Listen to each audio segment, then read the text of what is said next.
প্ৰিয় দৰ্শক, my home কিচেনলৈ আপোনালোকক স্বাগতম জনাইছোঁ। আৰু আজি মই বনাব লৈছোঁ বেচন ভেন্দি। ইয়াত লৈছোঁ ভেন্দি, এয়া জিৰা, ধনিয়া গুড়ি, চফ, গৰম মছলা, জলকীয়া গুড়ি, আদা বটা, কেঁচা আম ৰুকা, বেচন, নিমখ, হালধি। প্ৰথমতে ভেন্দিখিনি কাটি লওঁ। এতিয়া প্ৰথমতে মূৰ দুটা কাটি দিছোঁ, তাৰপিছতে মাজতে এনেকৈ দীঘলে দীঘলে ফালি দিছোঁ আৰু এনেকুৱা কৰি দিছোঁ। এতিয়া বনাবলৈ আৰম্ভ কৰোঁ। ফ্ৰাইং পেনখন গৰম হৈছেই, তেল ঢালিছোঁ। তেল 2 চামুচ ঢালিছোঁ।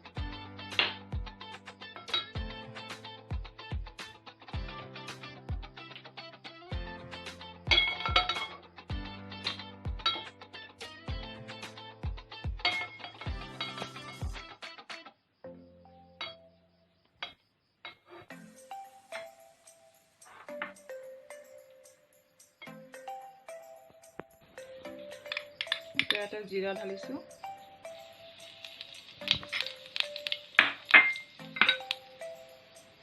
তাৰপিছতে হালধি ঢালিম।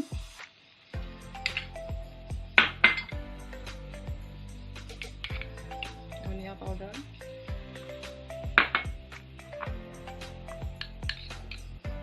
চফ পাউডাৰ। তাৰপৰা এতিয়া আমি বেচন ঢালিব লাগিব।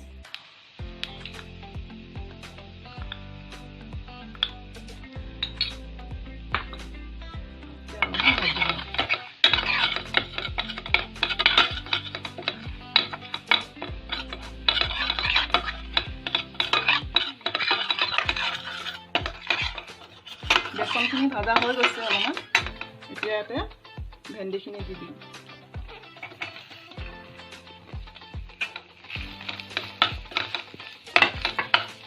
ইয়াৰ পিছত নিমখ,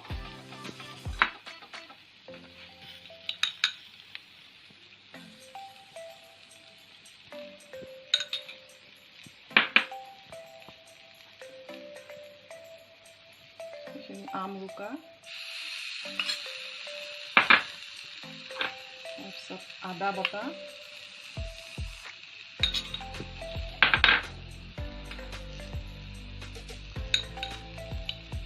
আৰু জলকীয়া গুড়ি। এইখিনিতে আমি লৰাই থাকিব লাগিব।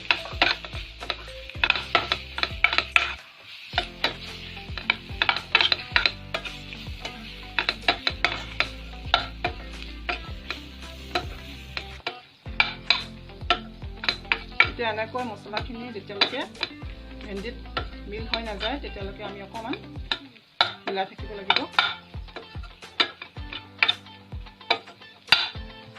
এতিয়া ভালকৈ হৈ গৈছে লাগি। এতিয়া অলপমান দেৰি ইয়াত ঢাকি থৈ দিম 2 মিনিটমান কাৰণে। এতিয়া 2 মিনিটমান হৈ গ'ল, চাওঁ কিমান সিজিছে।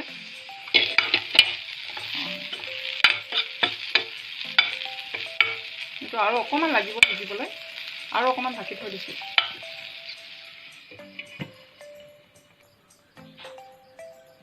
এতিয়া চাওঁ কিমান হৈছে। প্ৰায় হৈয়ে গৈছে। এতিয়া অকণমান ঢাকন নিদিয়াকৈ লৰাই থাকোঁ।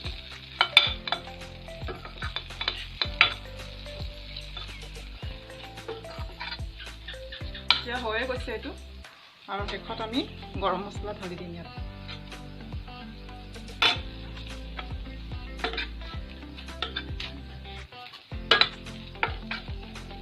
হৈ গ'ল এইটো।